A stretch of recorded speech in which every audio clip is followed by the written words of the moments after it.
In yesterday's coverage stream, I don't think he made it to the quick 57-minute chase stream, but I'm pretty sure he was in yesterday's coverage stream. But right now we have quite a bit of severe storms ongoing, and by quite a bit I mean like just a handful. There's not anything too crazy.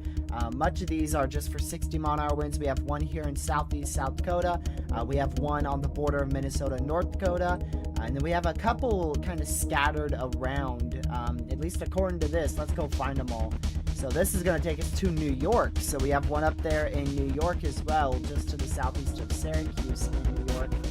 Let's see where this one is. That is in South Dakota. We saw that one. We have another one here, which is in Nebraska. So a lot of these are kind of scattered. There's no concentrated area of hiring severe weather at this moment. That will change in the near future, though. I want to open Radar Omega for you or not. I want to show you guys the watch probabilities. I haven't seen the watch probabilities here. So for our watch out here in South Dakota, Nebraska, Iowa, and Minnesota, which is one part of main risk is shock or damage winds, not actually shock at all. Matter of fact, it's actually hail that is the main probability. Hail is actually the biggest threat by just 20%. So hail winds, you can't fully rule out a spin-up tornado. Back out in Colorado, currently a very underperforming risk at the moment. Wind is by far the biggest issue. That's where we have the best chance to see 80 to 85 mile-an-hour wind gusts, followed by hail, and then still can't rule out a brief spin-up tornado. Then we have our last severe watch back up here in North Dakota, Minnesota, where I think the best chance for a tornado will be. And the SPC agrees. They have actually a little bit higher probability to tornado probs up here, up to a 20% tornado probability there, followed by the main threat being hail and then damaging winds. So hail, wind, and then tornadoes, that's exactly the order it goes there. So hail is the biggest issue, followed by damaging winds, and then can't rule out a tornado or two back up in this area. As you can see, I mean, these storms already taking on a discrete supercellular look to them, and they're just now starting to fire, and there should be plenty of them. The only issue with today is a big issue, not a lot of lower level wind shears, so that should be enough to keep our tornado threat a little bit more at bay. I don't expect to see anything crazy, but it wouldn't shock me if we get a good solid tornado or two out here, kind of close to the border of North Dakota and Minnesota today. Let's go back to, I guess I'll keep this open for now. We'll just go back to weather-wise. We'll look at our overall outlooks. So for today, we've got a very large slight risk, level 2 out of 5 for severe weather, up from North Dakota, Minnesota, all the way back down into southeast Colorado. Quite decent size, level 3 out of 5 there in the middle of that, South Dakota, Nebraska, Colorado, Kansas, even into a very small sliver of Minnesota. Now, if you tuned into yesterday's quick coverage stream, you would know this is significantly different than the original outlook that we had by the SPC. They have dropped nearly half of the enhancements we had yesterday for today, which was your day 2 outlook. They dropped a huge chunk of that enhanced risk. A very large chunk of it was dropped at the morning update this morning, as well as a huge 5% tornado risk was completely removed. We had a huge 5% from like central South Dakota all the way through northeast Colorado and central Nebraska. That entire thing was removed at the morning update, and we did see a small expansion to 2% for up into North Dakota and Minnesota. So left with a very large 2% tornado risk and a smaller but still Still could be significant damaging wind risk, 30 hatch there. And then we do have the hail risk as well, which is no longer hatched. I believe this was at 15 hatched for Colorado and Nebraska, but they removed that hatched hail risk, at least at the moment. So that is all your outlook for today. For tomorrow, it's going to be completely different. We've got two different slight risks for severe weather. A new tornado warning has been issued. Oklahoma and Kansas. That's a tornado warning up in North Dakota. One out there in Oklahoma and Kansas, and then another slight risk out in Pennsylvania, Delaware, New Jersey, Virginia, Maryland, and I do think this could go enhanced generally somewhere in here. I think we could see an enhanced risk for damaging winds. It would not surprise me whatsoever. It looks like that is going to be a observed tornado warning, so we had an unwarned tornado there. New information. This tornado warning has been upgraded. So this is now observed by weather spotters and confirmed a tornado that is ongoing 25 miles west of Lagden, moving to the southeast at 10 miles per hour. Very close to just north of Starkweather. So we'll continue to watch that the best we can. It's in a radar hole though, so I'll just mention that every now and then. Also, the storm to its southeast, wouldn't be shocked if that gets a warning here shortly either. So just a couple of these storms are going to try to produce tornadoes. We've already seen one tornado today. There you go. That's already verified our 2% risk up in this area. So just could see a couple spin up weak tornadoes in this region. Like I said before, generally like right in here is where we're going to be keeping an eye on for tornadoes today. The main threat for tornadoes. But anyways, continuing with tomorrow's risks, we do have a less than 2% tornado risk. There's no 2% tornado risk in place. Damaging winds will be the biggest issue. Like I said, we could probably see a 30% introduced out there in Virginia, Maryland, Delaware, New Jersey, Pennsylvania. The one in Oklahoma, Kansas, I haven't really looked at much, but I imagine it's probably going to be a bit of a messy storm mode based on just what we typically see. I don't know. Let's see if we got like a crazy surprise or something. Oh, wow. Very clustered mode. So it's not like fully discrete storms. They're very clustered, and it looks overnight at the moment. And yeah, your risk would definitely be for mainly damaging winds. What about hail? A new tornado warning no has hail been risk issued. there over Oklahoma, so mainly just damaging winds will be the big issue tomorrow. Yep, and there's your second tornado warning. Not surprised by that at all. So we just got another tornado warning out here for 35 more minutes. Radar indicated potential for a tornado to drop at any moment here near Edmore, with a tornado on the ground generally somewhere out in this area. So tornado on the ground here. A tornado could develop at any moment right here. And both of these tornado warnings are in North Dakota, so just make sure you are in your safe spot if you're in either one of those tornado warnings, as one's on the ground and one could develop at any given second. Let's go back to our outlooks. We're going to go to the day 3 outlook here. So this is your day 3 outlook. We got a large marginal risk across much of Virginia, much of North Carolina, a good chunk of South Carolina, into portions of Georgia, Maryland, and Delaware, as well as West Virginia. I do think we will see a slight risk for severe weather, possibly in this general area here for day 3, which, what is that, Wednesday? I think that's Wednesday. That should be Wednesday. I wouldn't be surprised if we get an upgrade to a slight risk. I don't know about an enhanced risk yet. There's too much uncertainty on instability. If once we get closer, it looks like we'll get closer to that 3,000 to 4,000 instability. I wouldn't be surprised with another 30% wind risk. So if you're in the East Coast here, anywhere in the East Coast along South Carolina all the way up to Massachusetts, we're going to have the risk for severe weather tomorrow as well as on Wednesday. Both days will likely be primarily damaging winds. And then something a little bit different here. A large 15% slight risk has been introduced out here in North Dakota, Minnesota, South Dakota, and Nebraska. A pretty large-sized 15% tornado, or not tornado risk, just severe weather risk as a whole. Typically, 15% threat is for like hail or winds. That's normally what it's for. But yeah, just make sure you're weather aware out there. North Dakota, South Dakota, Nebraska, Minnesota. We will likely see the chance for damaging winds and some large hail. I wouldn't rule out a few tornadoes. It looks like this could be a little bit better of a tornado setup if we have a good amount of lower level wind shear. But right now, that's a lot of uncertainty. Right now, models are saying Canada for the tornado threat. It looks like models are confident in the tornado threat being in southern Canada. So we'll watch the far northern side of this. Slight risk for the potential of a spin up tornado or two on day 4, which is Thursday. Just a very large jet stream going to be pushing in the northern tier of the U.S.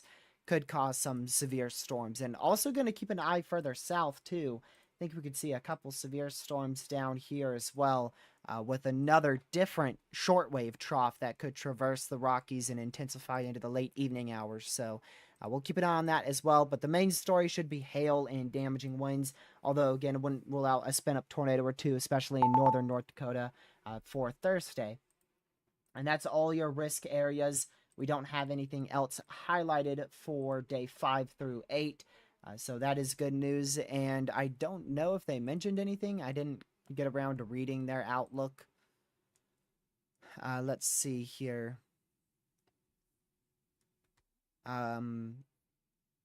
Severe probabilities will probably be needed in the future, though probabilities have been withheld, precluding this outlook cycle.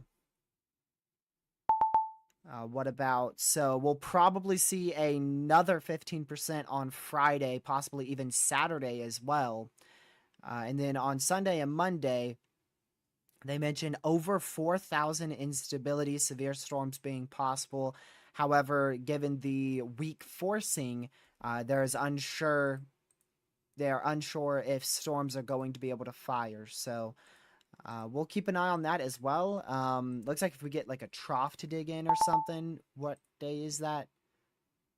Let's see. Sunday, Monday is what they're talking about. So Monday, I don't see as much instability on Sunday, but I would not be shocked if we get severe weather in northern Iowa, southern Minnesota.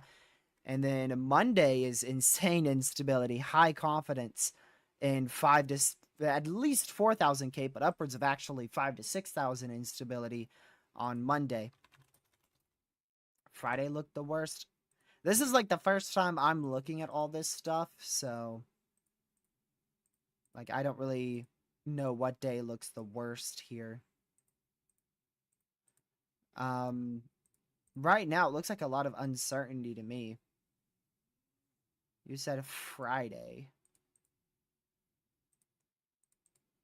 Yeah, that looks the worst on the GFS because the GFS has the trough a lot stronger. It has a good shortwave, whereas like the Euro and the Canadian don't have nearly as strong of a trough. The Canadian is close to the GFS illusion, though. But yeah, Friday could be a bit of a tornado maker. Although the location varies. I think somewhere in like this area, we're going to have to watch for tornadoes going into Friday. I do agree with Friday looking maybe like the best tornado day. I don't know like this best severe weather day. I feel like damaging winds and hail, I feel like that's going to be a big issue on Thursday. We could see a spin-up tornado on Thursday, but I feel like wind and hail will be a big issue. And then maybe on Friday, that could be a little bit better of a tornado threat if we get like a good solid surface low to get going. Plenty of shear on the GFS. So if the GFS is correct, which is pretty rare, it is pretty rare.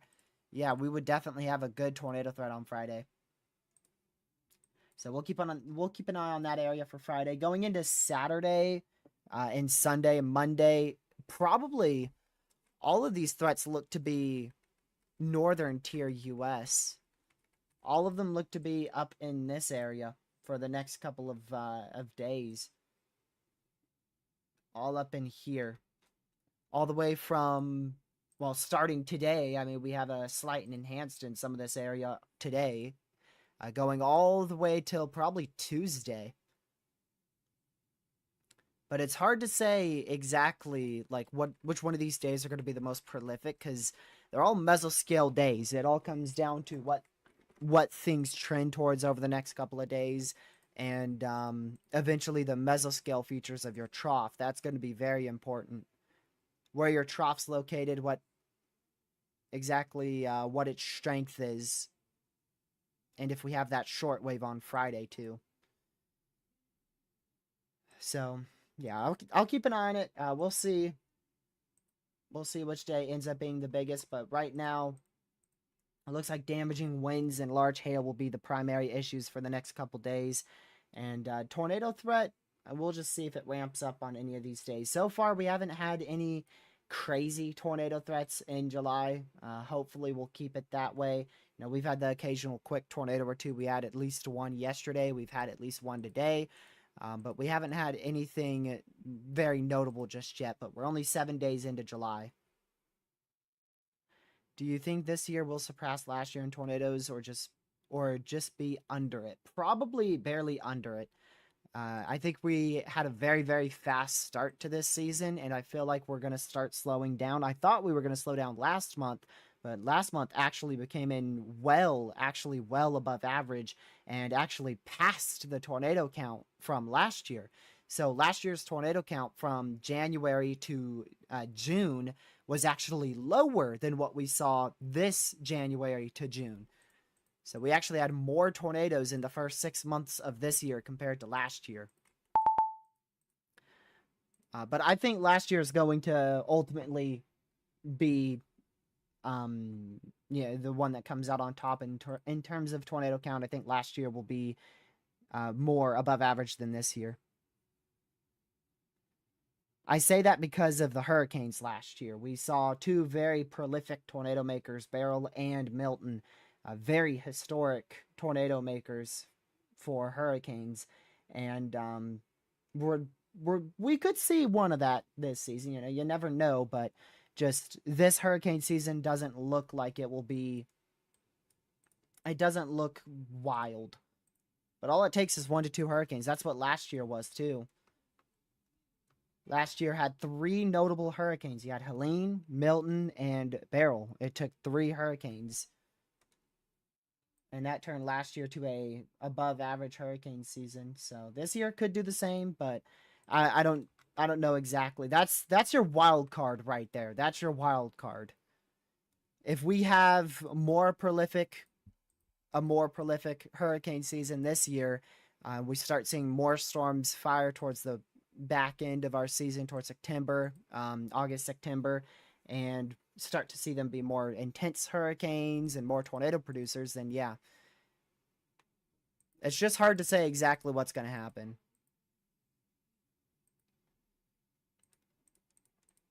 I think this year, though, will be just under. I don't think it will be very far under, though. I don't think it will be that far of a difference. You know, last year was historic for tornadoes, and this year is literally right on the same level as that. Second season going to be below average as well. It was last year too, so last year we had like one notable tornado event, maybe not even that, outside of hurricanes, so that's not really going to be a wild card because both seasons are projected to be below average, last year's and this year's. The big wild card is hurricane season.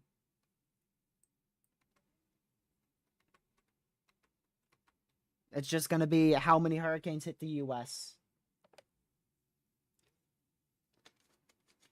That's the wild card. If we see like 3 or 4 of them, then I'm sure we'll get quite a few tornadoes out of them. But I don't know, Milton and especially Beryl, both of those were just such prolific tornado producers. It's not very often you see tropical storms or even a Category 3/4 hurricane produce tornadoes like that. I mean, Milton now holds the record for the most tornadoes in a 24-hour period for Florida, and I believe Beryl is pretty much the same in terms of a tropical system for Louisiana.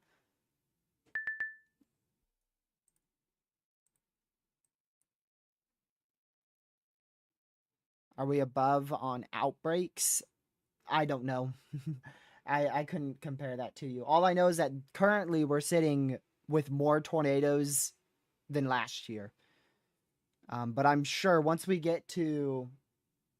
Actually, we might not be anymore. Aren't we, Didn't Beryl hit the US, like, literally around... Was it early July? Let's see. When did it make landfall?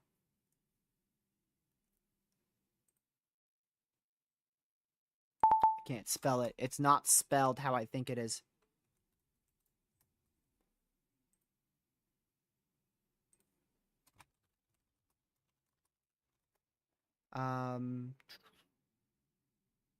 July 8th. July 8th, it made landfall in Texas. So I believe the 8th was actually the day we saw that prolific tornado outbreak last year in Louisiana because of Beryl.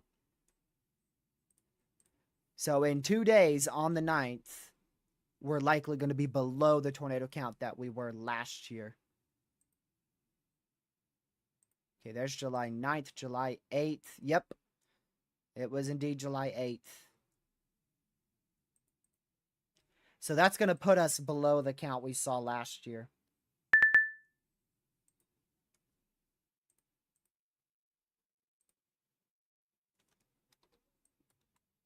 Oh, I was going to say, there's no way they just canceled that tornado warning because that's still a good area of rotation.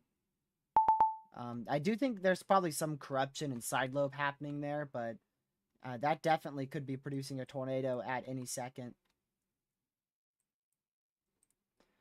And then let's go look back down here. These should be, yeah, mainly hailers and wind. All these for 60-mile-an-hour winds, and these two for 1-inch hail. These two here, 1-inch hail, 1-inch hail. This one for 1.5-inch hail in southeast South Dakota. And still not much happening in Colorado. Big time underperformance happening out here, especially compared to what we were thinking yesterday for today. Huge underperformance. And we have the scattered severe. Missouri has a severe. New York still has a severe. Pennsylvania has a severe. And the remnants of... I forgot the tropical storm's name yesterday. Started with a C. That's all I know. But the remnants of our tropical depression from yesterday is up here in Philly now. In southeast PA into New Jersey. Chantel, I believe is how you say it. Chantel. Yeah. That's all the way up here now.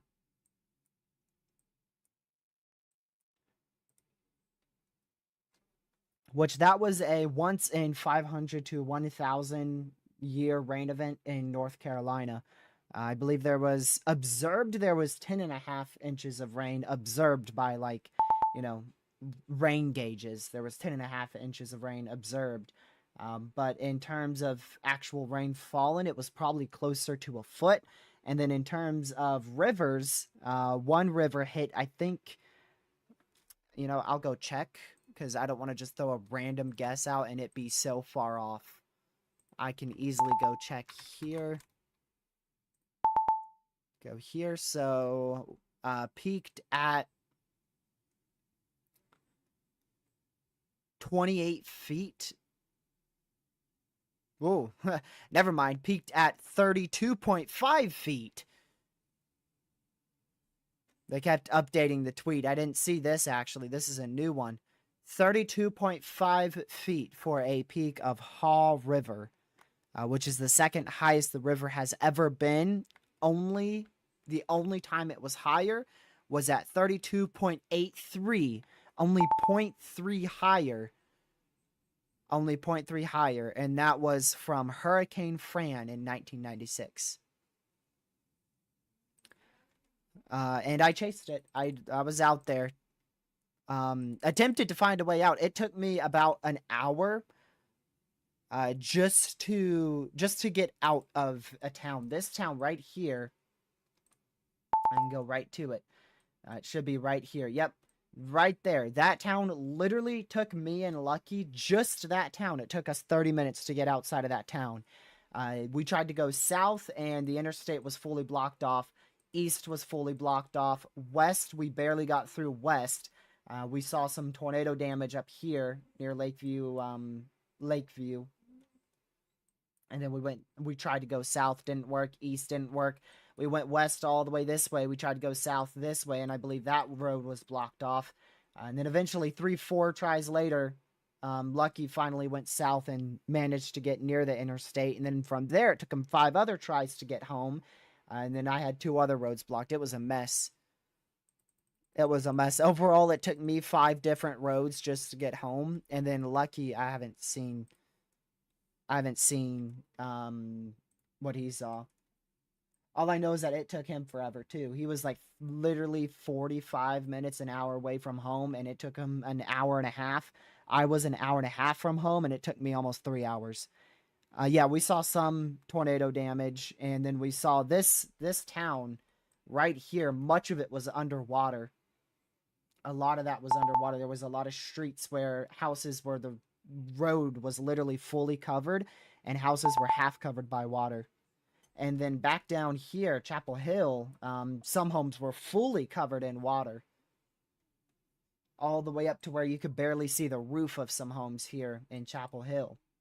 So this area was very horrific flash flooding. The interstate was shut down. Major highways were shut down. There were police blocking all the roads out here.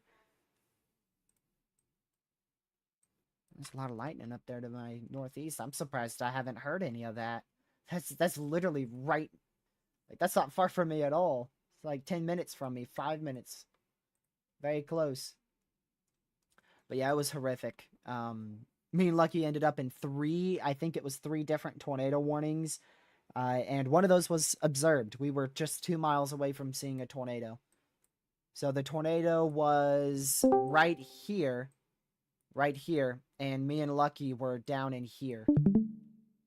Might have been a little bit more south, like we were somewhere down in here. Likely when it was starting to lift, we just passed by the interstate, under the interstate. So we were just like literally 2 miles from seeing a tornado. We wouldn't have been able to see it either because it was so rain wrapped. I could go to Radar Omega to get you the rainfall totals here real quick. So that's the path. That is the path of where the heaviest rain went. And you could see right over that town, 10 inches of rain according to MRMS. And the observed rainfall in the town, I think it was 10.4 something. So it was actually higher than what radar was estimating here, according to MRMS.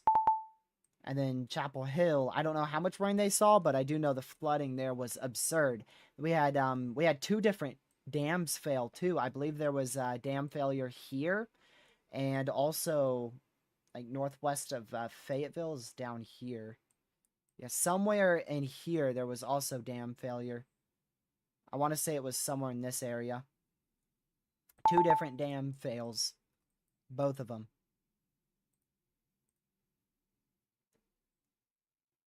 That's closer than I'd ever want to be.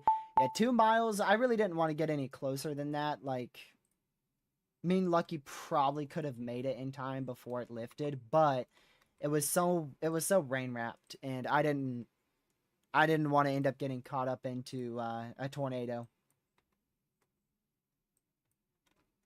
It was very, very rain wrapped. We kind of just stayed back until we knew it was gone, and then went in to see if there was any damage. I didn't see any tornado damage to warning houses, but has there been was issued. a lot of tree damage, and I think there was there might have been a house barely clipped by it from what I saw on social media, but we didn't go driving through a bunch of neighborhoods.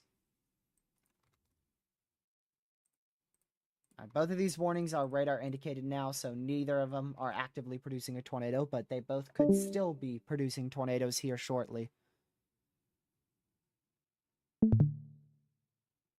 Chasing tornadoes and flooding is just scary.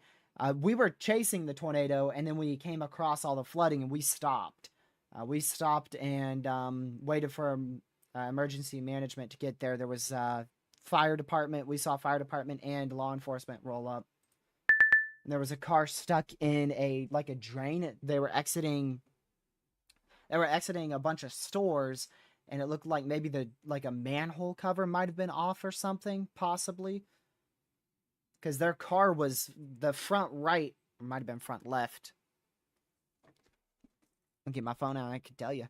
It's either the front right or the front left tire was fully in a ditch.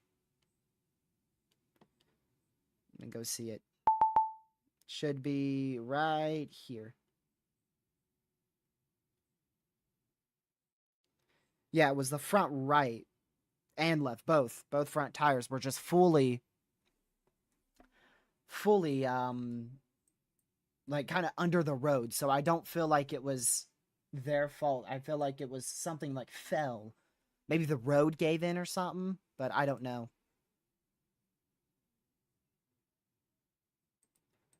I have no idea what it was. I don't know if it was manhole cover. I'm just trying to think of what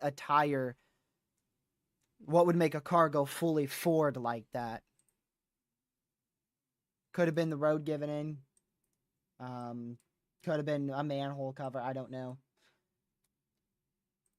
It would have taken hours for that flooding to subside, so we didn't stick around after police and fire department got there. We went to check on the tornado damage.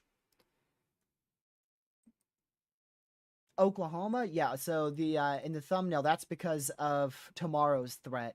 There's a very large level 1 out of 5 covering the whole state of Oklahoma, and then across Oklahoma City, Tulsa, even into south central Kansas, there's a pretty large level 2 out of 5 there across Oklahoma and southeast Kansas.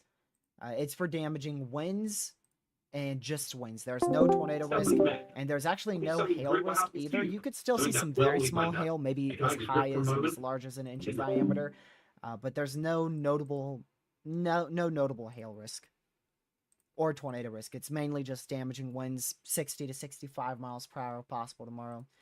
I do think we could see 70 to 75 mile an hour winds back out here along the East Coast from central Virginia up through eastern Pennsylvania, northern New Jersey. Could even see an enhanced risk. Wouldn't be surprised if we see an enhanced out there for tomorrow. They really hyped up today. It never looked good. I don't know why they put a 5% out on the day 2 outlook yesterday for today. It never looked good. And then today, everything just fell apart, and they're finally like, okay, let's just remove the 5%. Like, it looks trash now. Let's just get rid of the 5%. The highest tornado threat today is where these tornado warnings are currently active at. That's what I was expecting. Right up in here. That's where I expect our greatest tornado threat to be for the next, at least the next 3 hours, till about 9. Probably till about 9 Eastern.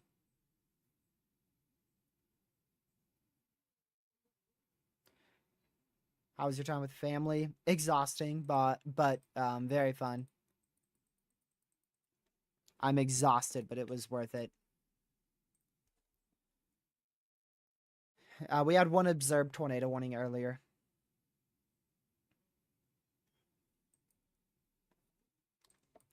Still keeping an eye on this storm here. Surprised it's not tore possible. But we could see something try to rotate out of that.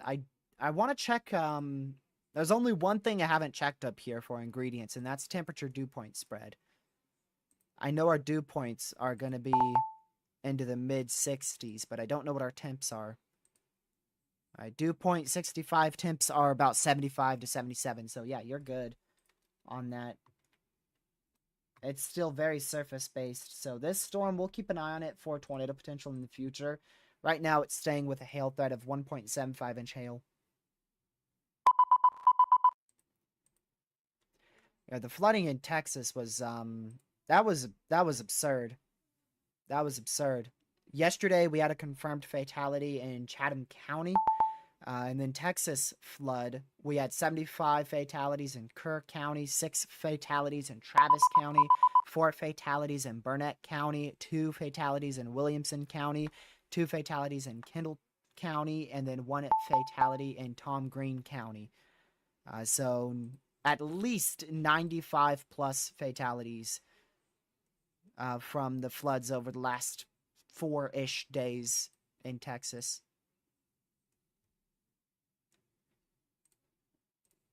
And unfortunately, take a look right now. Let's go to the outlooks and the excessive rainfall forecast here. We've got another moderate.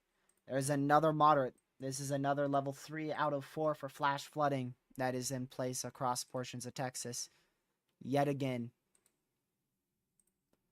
And in terms of how bad this one looks, right now, there's a lot of uncertainty on the flash flooding. It looks like, actually, it should be ongoing right now. Yeah, this is your main flood event right now.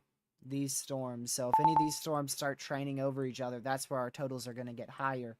What are we at for this accumulation?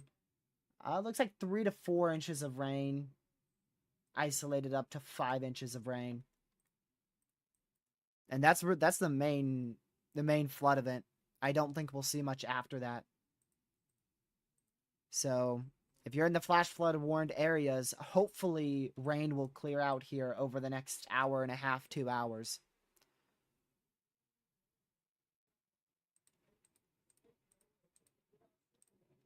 The problem with our flash flooding in Texas was storms didn't move out of the area. An MCV, which was associated with the remnants of, was it Barry? I want to say it was Barry, that category 3 or 4 hurricane. My memory's horrible. I apologize. I think it was category 4 hurricane in Mexico. Went up over the mountains of Mexico and then eventually made it to Texas, like literally 2-3 days later. And it was a low pressure / MCV associated with that stalled out close to the area that had thunderstorms. And so the thunderstorms just kept rotating around that low pressure / MCV. And with the rainfall rates of about 3 inches per hour, that was forecasted.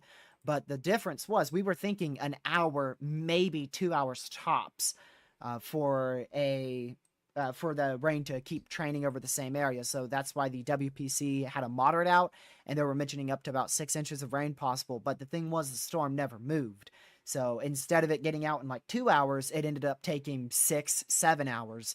And so it ended up dropping 15 to 22 inches of rainfall. It was a tropical storm. I'm going to look it up.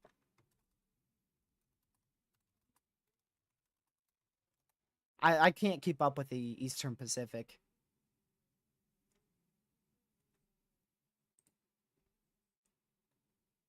Let's see. Oh, it was Barry in the Atlantic. That's what it was. I apologize. So it was Barry in the Atlantic into the Caribbean, moved into the Southwest Gulf, and then it hit southeast Mexico. Then it hit the mountains and eventually moved up into central Texas.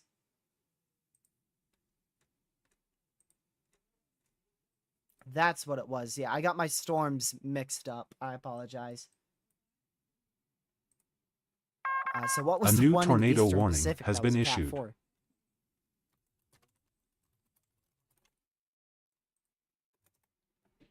Let's see.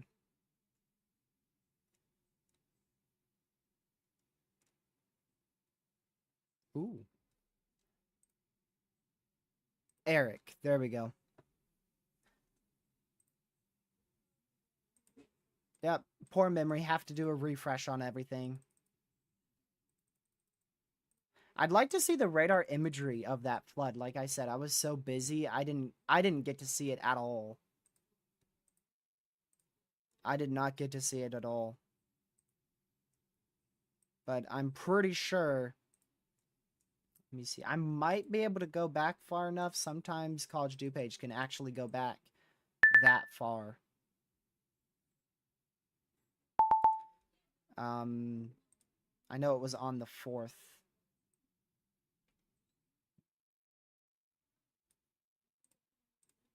I barely can't go back far enough. It gets towards like the night of the 4th.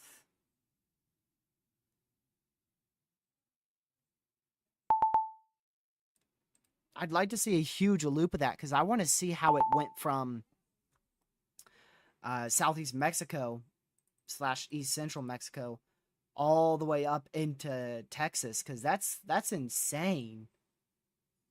That's why I was thinking, a lot of the times these very prolific flash flood events in Texas from tropical systems make landfall like down here, go over the mountains, and then end up going into Texas like that.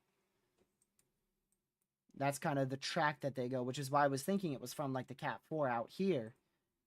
But this one went more like this, and then apparently, I don't know where it went, but my guess is like up here. Something like that. So like that would just be, that's a strange track.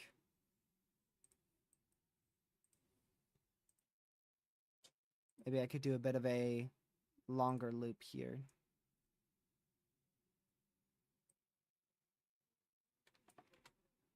Okay, I got a way to see the rain. So yeah, it was a bunch of rain associated with a MCV. And that MCV was caused by the remnants of Barry.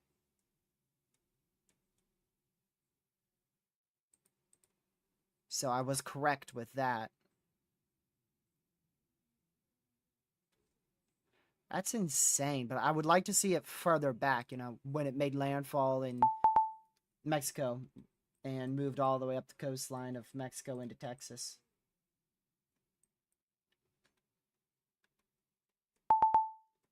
But yeah, like I said, this rainfall it's going to hang around for about another hour and a half. But the good news is the heavy flash flood rates are starting to move outside the flash flood warned area. You can see how slow this stuff's moving. Like, this is a loop of the last hour, and this stuff is still training over the exact same area it was over an hour ago. So your rainfall rates today are probably about 2 inches per hour, I would imagine. I believe the WPC said 2 to 3 inch rainfall rates. We did get an extension for that tornado warning. Still radar indicated. Rotation still likely present there on both of those storms. Either one of them could drop tornadoes at any second. So if you're in either one of those warnings, make sure you're in your safe spot. But neither of them are observed, which means there's no confirmed tornadoes right now.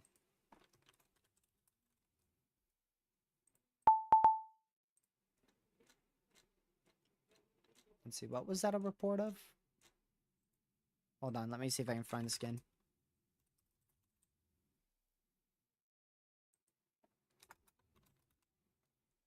Okay.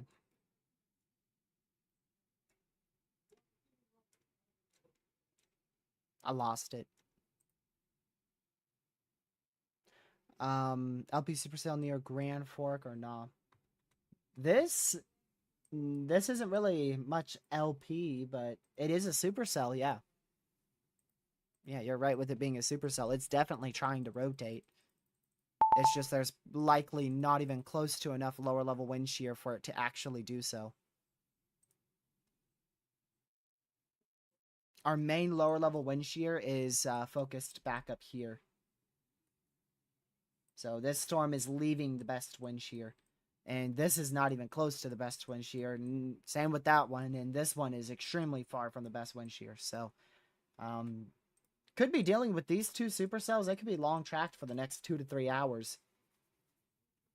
2.5-ish hours. Like I said, 8, 9 o'clock Eastern.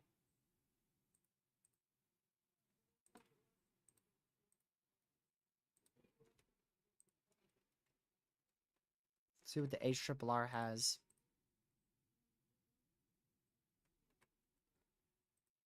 I do got to give a good prop to the models, though. The NAM 3K, which is being discontinued next year, did a fantastic job with the flash flooding in North Carolina. We called that out in our live stream yesterday. So this is the NAM 3K model run, which it's not perfect, but the bullseye was very close. It was about a half county too far south. Literally about a half county too far south with those maximum rainfall totals. So it did really, really, really good with this flash flood event. Really good. And it wasn't just the NAM3K either. Like the RAP model definitely did worse, but still had the signal of very heavy rainfall. We went over all of this yesterday. I really don't know why the WPC didn't upgrade to a moderate. 3 out of 4 for flooding for yesterday's event, because we were talking about it yesterday at 1 o'clock Eastern time. You know, the RAP model had it, the NAM 3K. I think even the GFS had, even the GFS had like higher totals than what the Weather Prediction Center was forecasting for the area, which is crazy. And yeah, once I saw all those models agree, I was like, okay, you know what? I'm going to go chase it. And I did. So I'm really surprised the WPC didn't upgrade yesterday's threat.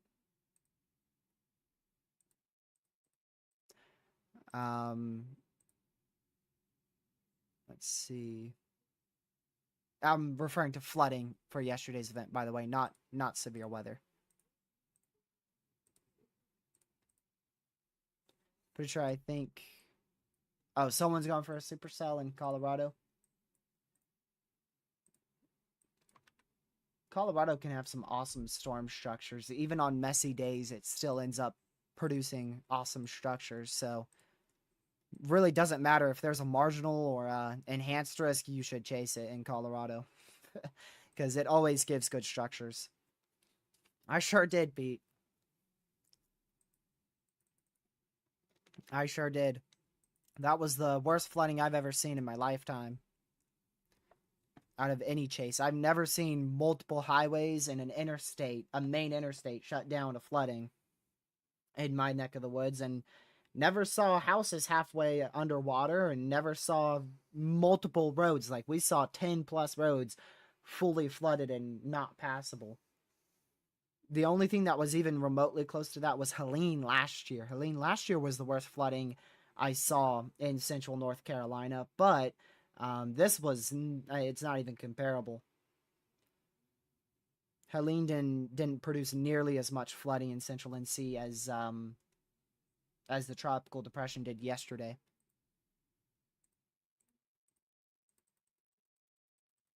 I chased Helene from South Carolina, southeast South Carolina, Georgetown, all the way up through eastern NC, and then I went to central NC for the flash flooding. There was a few yards flooded from Helene in central NC, but nothing even remotely close to yesterday's event. And literally, our chase yesterday, by the way, that started in Chapel Hill. That's where we started. And we went all over the place from Chapel Hill, and then we ended up going very close to Chapel Hill, too.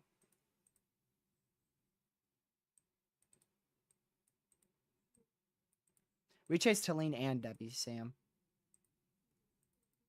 But I think both of them had good flooding. Had quite a lot of flooding. Debbie was bad for all of North Carolina. That wasn't just central NC. I remember, like, Debbie, I think that was the one that had, like, literally, there were flash flood warnings, like, all in this area for Debbie.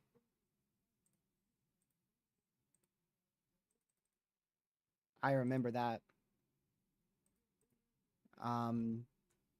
But I can't remember seeing any significant flooding. Now, that doesn't mean it wasn't there. Just from my personal chase experience, yesterday's was the worst.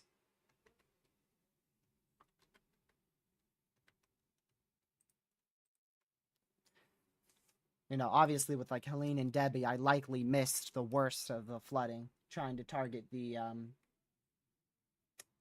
tornado stuff. The weird thing about yesterday's tropical depression was the tornadoes and flooding were in the same area. Like, literally, me and Lucky went for the first confirmed tornado, and we ended up in 3 or 4 different tornado warnings, and the flooding was worse in that area. Like, some of the worst flooding yesterday was directly next to where we saw the only tornado.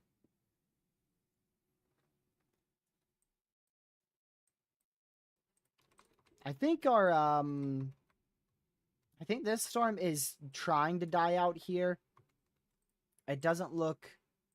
It never really looked that good. The hail is actually intensifying. The hail core is getting a bit larger, but just it doesn't look like a supercell. This one, you know, you could clearly see that is definitely a supercell. This just looks like a blob right now.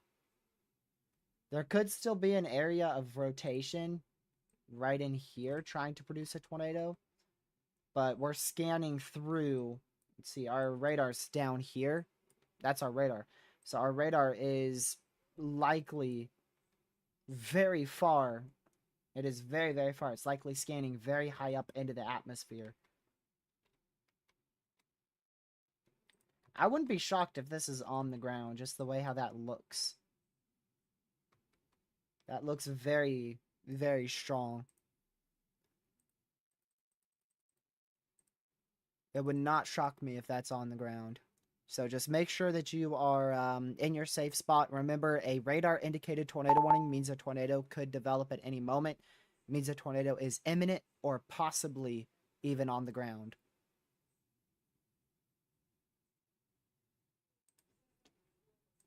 There's been quite a bit of talk about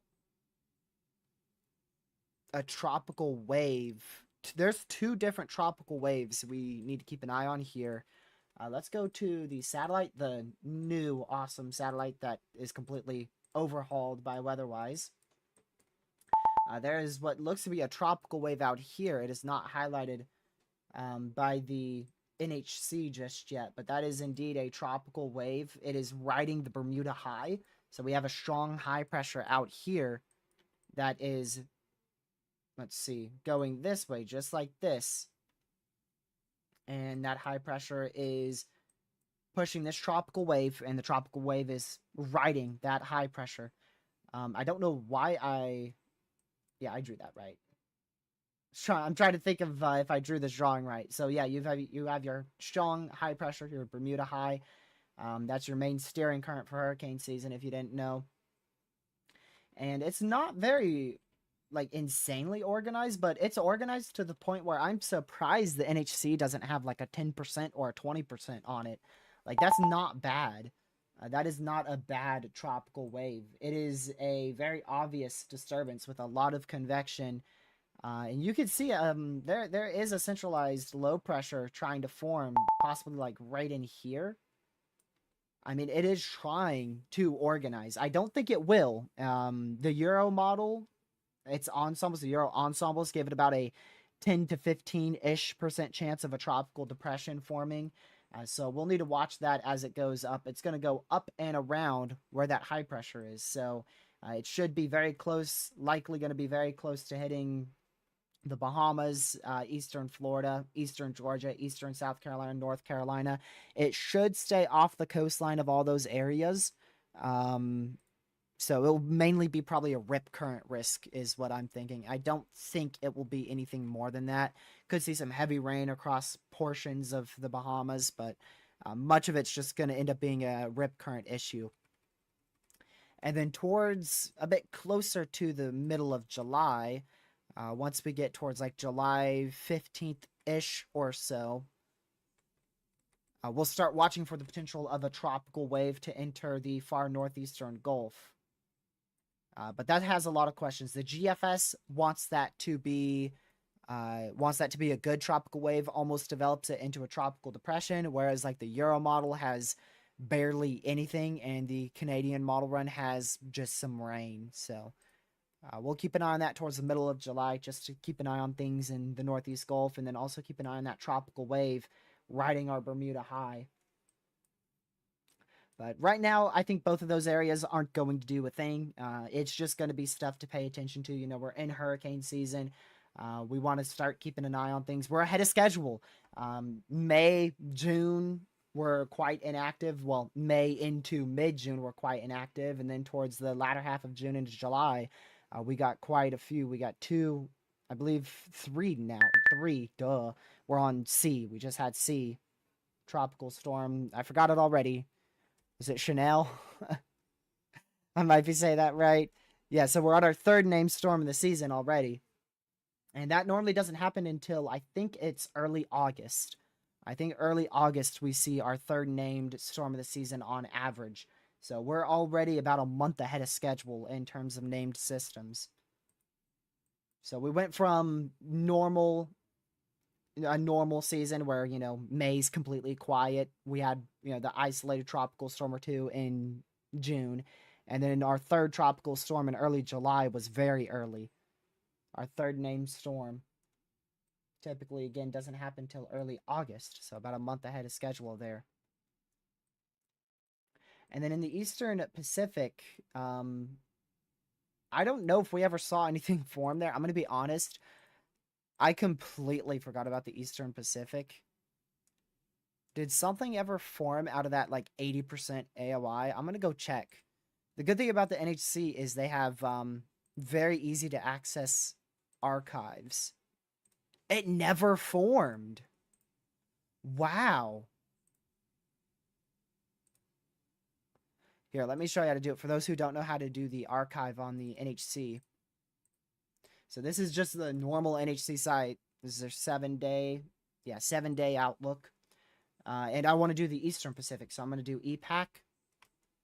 And then right there, you can see it. Right there where my cursor is, archived outlooks. And we're going to go see, you can see it, watch that X.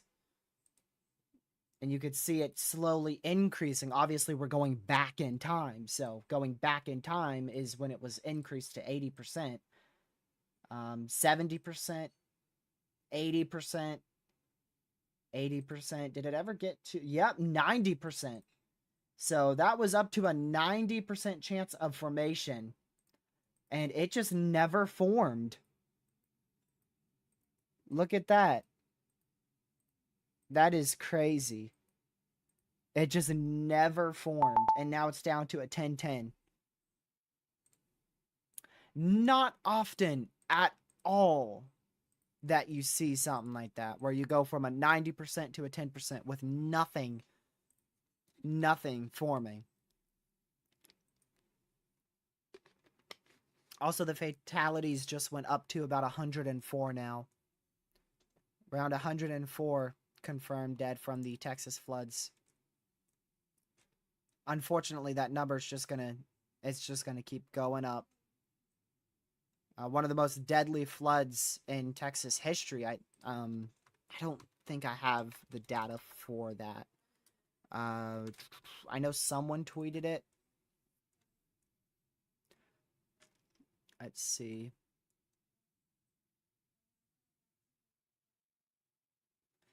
The deadliest flood in the U.S., apparently in the whole U.S., the deadliest flood in the entire U.S. ever since 1976. Ever since 1976. Most deadly since then. Wow. So what? That's nearly 50 years ago.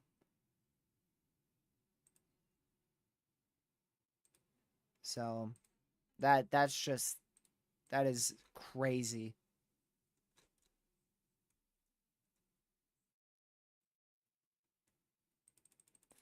And the flood in 1976 killed 144 people. So right now the confirmed death toll in Texas is 104. At least 104. Dude, that is horrible. 104 people died to flash flooding.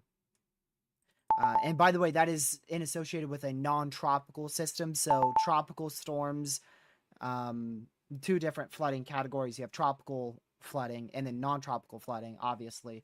And so this is the deadliest non-tropical flood ever since 1976. I should have reiterated that. So it's the deadliest non-tropical flood in the last 49 years. Yeah, this storm is indeed dying. They just canceled the tornado warning just like I was thinking.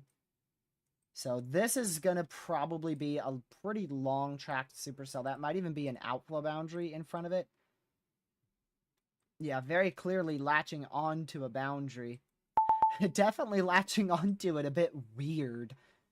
Definitely weird. You know, typically we see it latching on like this.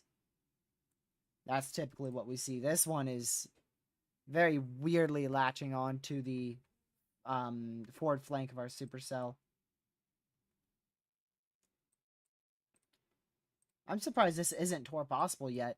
1.75-inch hail, 70-mile-an-hour winds moving through Grand Forks. Is this on the border of South Dakota and Minnesota? Right on the border of South Dakota, Minnesota. Little surprised it's not tour possible. Very classic looking supercell. Very classic eagle split supercell. So we're gonna keep a very close eye on that. If there is going to be a tornado threat, it is definitely gonna be pretty much over the city. You know, it's gonna be right on the north side of East Grand Forks here over the next 5 minutes. And there is a little couplet, albeit definitely weak and broad, definitely not enough for a tornado warning, but in my opinion, just that the look of this, typically when you have a supercell that looks like this and the velocities are at least a little broad or even, you know, a little tight, that's enough for them to issue a tour possible tag. Ooh. Ooh, it just came across my feed. A 7-day loop of Tropical Storm Barry.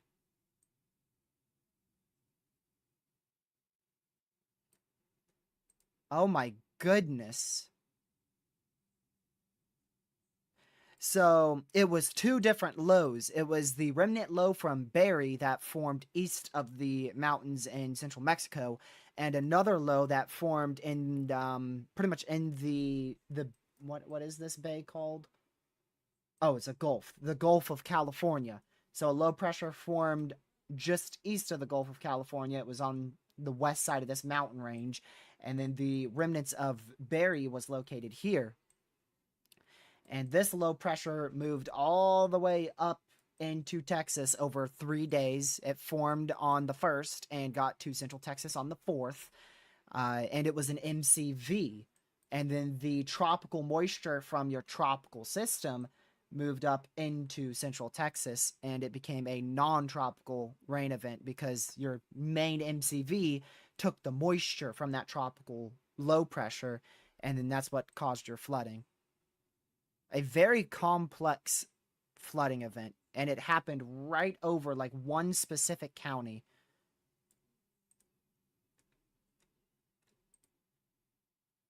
It just rained for multiple hours. Heavy rainfall rates for over one specific county.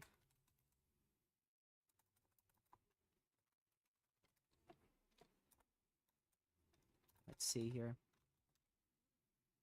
I'm trying to get the name of that county. Kerr County. Kerr County. That's where it stalled over. Let me go to Kerr County. Kerr County, Texas. All right, yeah, so that's just 2 counties northwest of San Antonio.